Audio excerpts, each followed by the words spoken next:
ছোট্টবেলাটা কি সুন্দর ছিল, তাই না? ভোর রাতে যদি বৃষ্টি হয়, আজ স্কুল যাব না।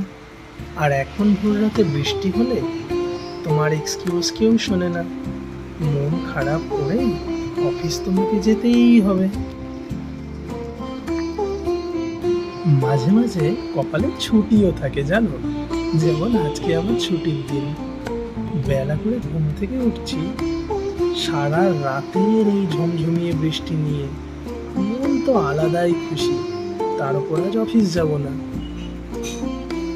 বৃষ্টির দিনে উফ, ঘুমটা ভাঙছে গরম গরম মাছ ভাজার গন্ধে। আমি তো তড়াৎ করে বিছানা থেকে লাফ দিয়ে উঠেছি। মা বোধহয় ভালো কিছু মাছ রান্নাই করছে।